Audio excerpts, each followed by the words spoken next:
Howdy folks, it's Neil here from Post to Post. Thanks for joining me today. Another series in the books, a sweep. Wow. I was hoping that Colorado would win. Just, full disclosure, if you're new to the channel, I was cheering for Colorado, but I was having a lot of fun watching Edmonton, and I talked about that in the series preview video. I never expected them to be swept, though. I thought that they would put up a decent fight because Edmonton showed us for the first time in 15 years, probably, true resilience. We saw that multiple times, and we even saw that in this series, even though that they lost and didn't actually win a game. We did still see resilience, which it's such a sigh of relief, I think, for Edmonton Oilers fans. And just, I guess, fans who like hockey in general and like to see the underdog rise, if you will. The Edmonton Oilers did rise this year, and it's exactly what that franchise needed. Connor McDavid is going to go home with his head down, and he's going to be upset. He's going to be disappointed. And he should be.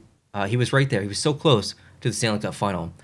But they really did. They did well. Even though they got swept, it seems weird to praise the team that got swept. But I think just from a broad perspective of the playoffs, Edmonton turned a lot of heads, and they made a lot of improvements. And I'm happy that they did. I'm finally happy that they kind of get over that hump. Now, they're still not a perfect team. Obviously, they've got some issues. We got Connor McDavid, Leon Draisaitl, and Darnell Nurse making up 36.3% of the entire cap.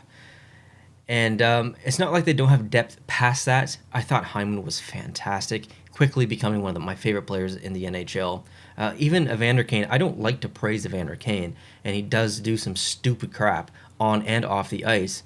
But, man, what a great playoffs that he had, and he was fun to watch as well. And I liked some of the intense and emotion as well in his play, other than maybe some of the dirty stuff. But it was great to see him.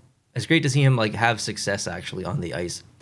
But after that, it drops off fairly quickly. I mean, Nugent Hopkins is obviously he's a good player. Obviously, he may be even better than a good player. You've got Yamamoto coming up as well. I mean, there's definitely some other factors going on with Edmonton, but they don't have a lot of offensive depth. So the top six, pretty decent, actually extremely decent, but the bottom six, while they can play okay defensive hockey, they have a really hard time contributing offensively. That's not really a problem in Tampa Bay because they're built kind of the same way in the sense that you've got Stamkos, Kucherov, and Point all making just under $10 million. Plus, you've got Vasilevsky as well, making, I think, $9.5 million.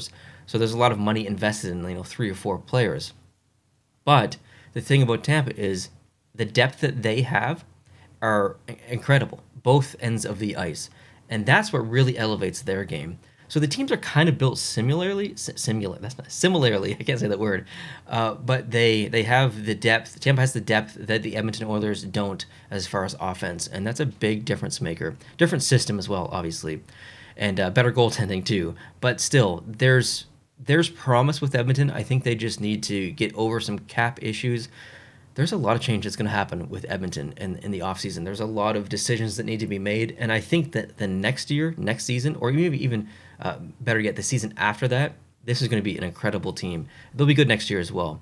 But I thought they did okay in the series, even though that they lost. They showed resilience. They came back in more than one game, and they came back in that last game. They sent it to overtime. I honestly thought they were going to win. I didn't think they were going to win the series after winning that game, but I thought that, you know what, Game 4, they put it to overtime. They came back. They showed the resilience. They're going to take this one, and maybe Colorado takes it in 5. But that's not what happened. Lehkonen scored, obviously, and they won. Colorado won. So I'm almost happy on both sides, which is weird to say. I'm cheering for Colorado. I'm very happy that they won.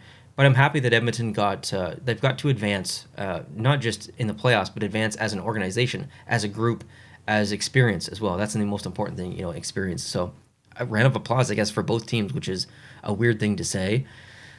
I saw some people on Twitter. Actually, the one I saw on Twitter was a joke, but I saw some comments on Reddit, and I guess elsewhere on Twitter, just not in my community, that Connor McDavid choked, and I can't disagree with that enough. McKinnon is having a great playoffs. He's got 14 games played and 18 points in 14 games. He's got a plus 12, I think it is. So, McKinnon's having a pretty good playoffs.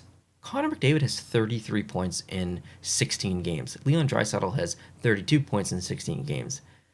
Can you possibly say that these players are choking? They are putting the team on their back and doing everything that they can to get them there. I'm not disappointed in Connor McDavid. I'm not disappointed in Leon Draisaitl. We fought through some injuries and still contributed. It's incredible what those two players are doing in hockey in general. Like, it's such a remarkable thing. So, no, I don't think Connor McDavid choked. I don't think Leon Draisaitl choked. Mike Smith was inconsistent. He had some stretches where he was the best goalie on the ice, maybe the best goalie in the playoffs for like little stretches of hockey and periods. Incredible saves and very good positionally as well. But other times he was all over the place. He let in goals from weird angles. He was out of his net like he likes to do, trying to play the puck, and he got in trouble multiple times. So, like, I'm happy in a way that he got to advance and get a little bit more playoff games, and he's 40. He's got 1 year left on his contract. But at the same time, like, I don't feel bad because he did it to himself. When he throws these fits and stuff, he lets goals in and he gets all angry and stuff. I don't mind emotion, but it's like it's almost all the time that he's going over that edge a little bit. So I wonder if he just dialed back the emotion a little bit, if he would be able to play better. Sometimes how you play is more so in your head versus physical ability. I think we see that with some goalies around the NHL. I wonder if I just had a little bit of a different emotional stance that he would play better in net, but possibly not. Maybe one of the reasons that he can be as competitive as he is at the age that he is, 40, is because he's so intense emotionally. So I don't know anything, right? I'm just a bystander. I'm just a person on the outside trying to figure out what's going on. So I guess of all the things I said in this video, what a series, number one. It wasn't as... you can look at the games 4-0 and think, okay, obviously Colorado wiped the floor with them. It wasn't like that. So all things considered, I kind of felt like it was a close series, even though it was a sweep. So I don't think Edmonton Oilers fans really need to be too disappointed. And I wore a neutral team in this video because there's been some spicy comments in some previous videos talking about series where I've decided to just wear one of the jerseys from one of the teams that are playing, and people complaining because I have certain comments wearing certain jerseys, and it's just, if you're new, it's not like that. Okay, I collect jerseys. I wear a different jersey every video, and I tend to wear the jersey of teams that I'm talking about. That's it. Okay, I always state who I'm cheering for and who I technically want to lose. So, yeah, I mean, Colorado's got 12 games. They got 12 days, possibly, at the most, that they could have in between games. That's a long time. And I think from an injury perspective, and I think there's a lot of bruises going around on the team, I think it's probably a good thing. And they'll get in some practice time as well. So I think the 12 games is going to actually benefit Colorado.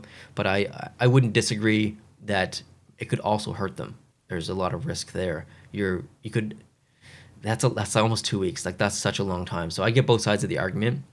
Now, the other series, Tampa and the Rangers, that's an interesting series. I don't want to talk too much about it in this video, but I'm cheering for the Rangers, if you guys know, when watching the videos and stuff. So hypothetically, if the Rangers make the Stanley Cup final and they face Colorado, I will be cheering for Colorado. However, at the end of the day, I really don't care who wins because, as you guys know, if you've been watching the channel, if you watch my previous teams that I like ranked 1 to 32, the Rangers absolutely shot up the list.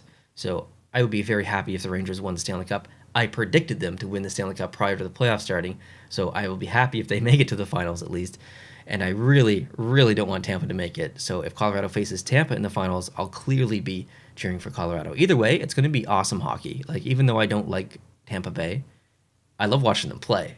Like, I just don't want them to win, I guess. So, yeah, it's great, right? And we've got some awesome hockey this playoffs. These, whether it's West, whether it's East teams, it doesn't really matter. There's been some really good hockey in these playoffs, and I'm just so thankful as a hockey fan that we get to experience it. So, yeah, enjoy the game tonight. Enjoy hockey. I mean, I hope you don't lose interest over the next however many days of the off night having no hockey.